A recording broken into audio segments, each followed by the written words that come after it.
TV free to air. Maybe you're streaming live on our Facebook page, and that's at CTV Uganda, or on our website on www.ctv.co.ug. I think I said so many W's, didn't I?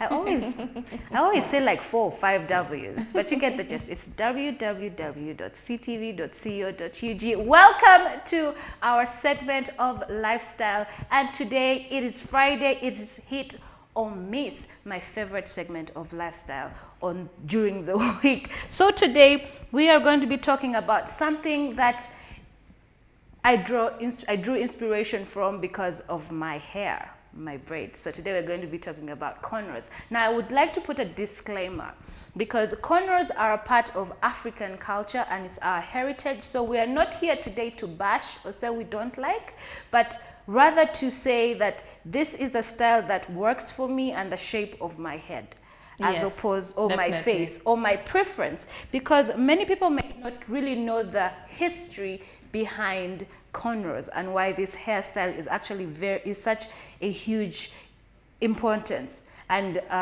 holds or carries so much of African culture. My name is Apollo Sarah, and in studio with me is Sandra Kov. Hello, Sandra. Hi, Sarah. Do you ever wear cornrows?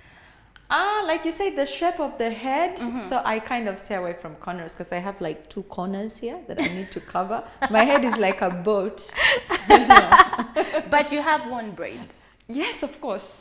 Okay. Yes. So the history of cornrows, well, it dates back, some articles say 5,000 BC, while others date it back to 3,000 BC. Well, particularly, it is said to have originated from West Africa, and that is with the Fulani people, but others do say it originated in East Africa with the Elytrians. Others say down south with the people, the Himba in Namibia. However, cornrows were used by African societies when they were forced to migrate from Africa to the Americans or the different islands where they were taken as slaves, and this was a medium of communication between the slaves.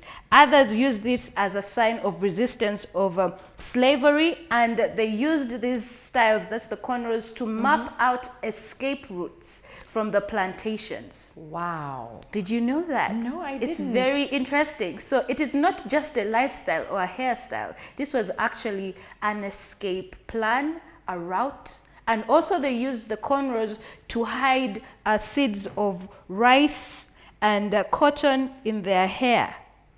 Wow. Imagine that. So they would hide seeds in their hair so that when they would escape and finally find land where they could resettle, they had seeds and they would remove it from their hair and plant and survive. Wow. So yes, it is not just a lifestyle. There's a lot of culture, there's a lot of heritage, there's a lot of history in braids. So now there are different kinds of braids. There are the braids from West Africa with the Fulani ladies. And now when you want to tell what the Fulani hairstyle looks like, it's also tribal. It involves a lot of beads and a lot of hair accessories. Yes. And it has the signature braid in the middle of the head that goes down. Yes, that goes down. Behind. It either comes in front or goes behind. And the ones that hang on the side. Now, that is from West Africa. And also the Ghanaian braids. Now, my braids, my cornrows are inspired by the braids from Ghana, the women from Ghana. So it has the signature middle part. Okay. Braids from Ghana. And then there are the braids from Tanzania that they're the really micro braids. Yes. You've seen them, really tiny, and then they have the very elongated ponytail.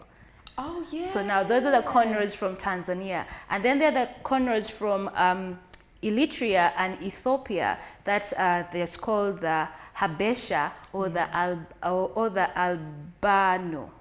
Yes. Now they're the really micro braids, and then they have the big hair that comes out.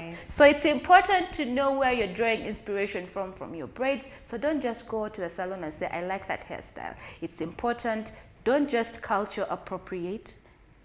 You have to know and give homage and respect to where those braids come from. So it is very important. So if you didn't know, now you should know why cornrows are very, very significant and important to African culture. So for our first picture, again, Today we are not here to say it is not beautiful. We're just here to show our preference and our liking to the different styles from all over Africa. So for our first style, this young lady, and as you can see, these are Fulani inspired cornrows, you know, with the braids hanging on the side. So I absolutely like this. However, I don't think this works for me because I have such an elongated forehead and my hairline is not as thin.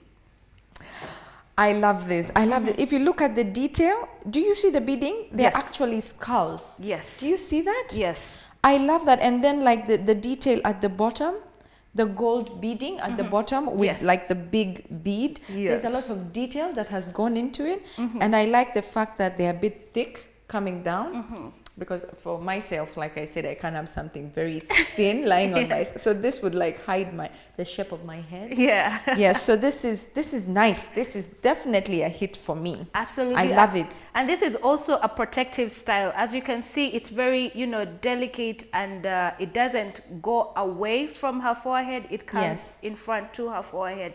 That means it can properly protect your edges. So if you have thin edges, this would be a really good style for you so that you don't put so much tension on your edges and you end up thinning them or breaking them.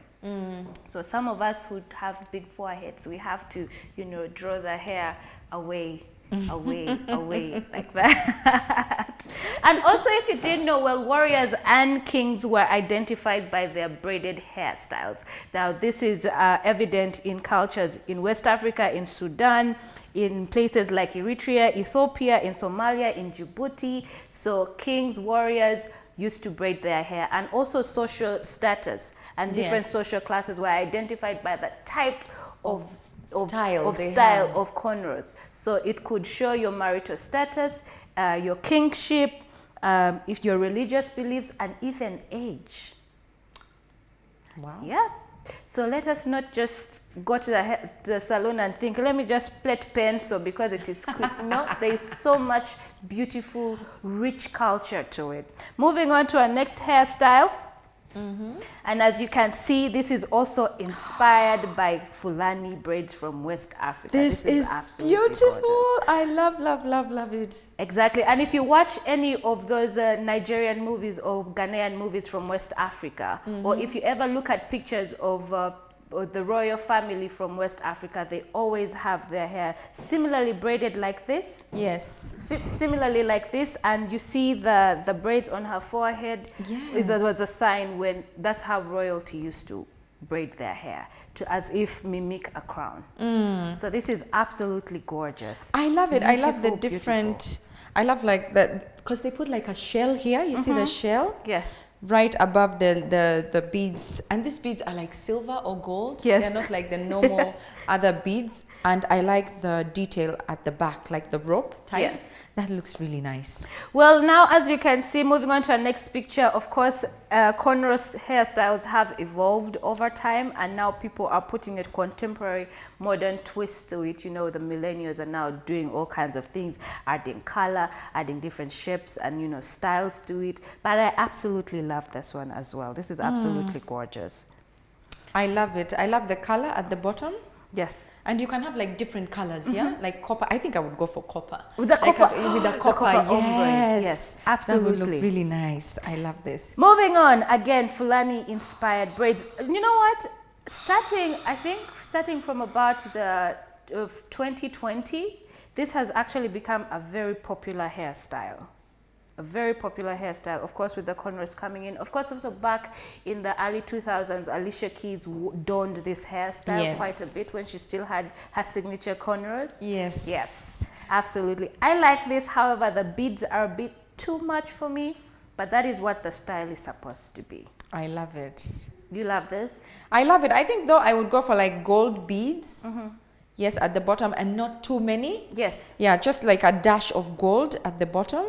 Yes, but I love it. Absolutely. It's hit for me. Moving on, our next, and these are also inspired by Ghanaian braids. As you can see, very intricate, very simple, thick.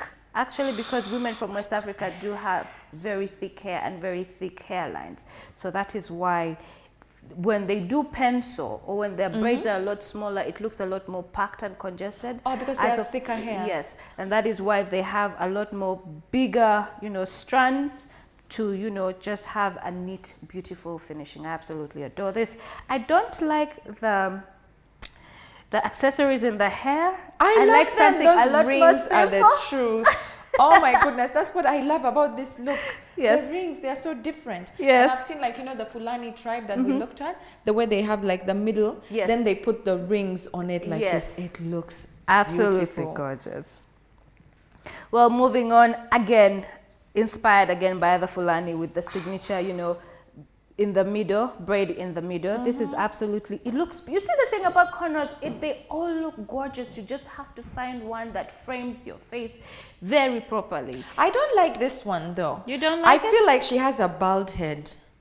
Like the hair is so far out, you know? And then there's no like beading. No, for me, this is a miss for me. It's a miss for you. Yeah. Very plain. For me.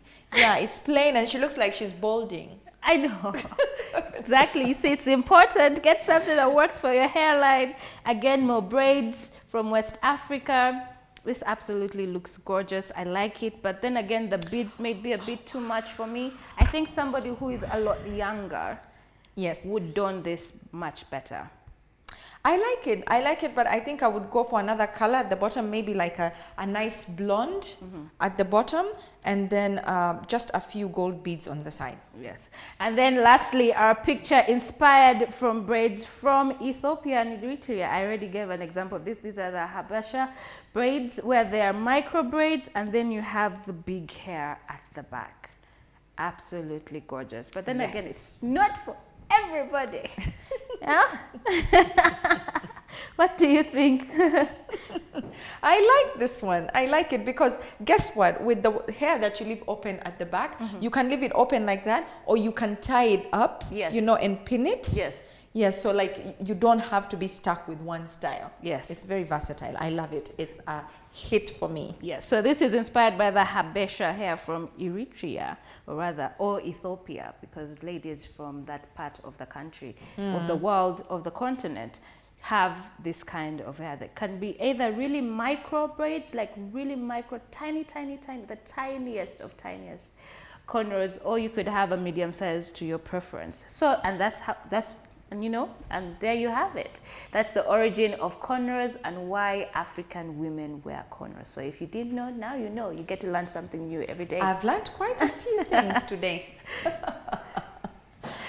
Well, that was all we had for you on Hit or Miss this morning, but don't go anywhere because we'll be right back with our views. Yes. Stay at sea.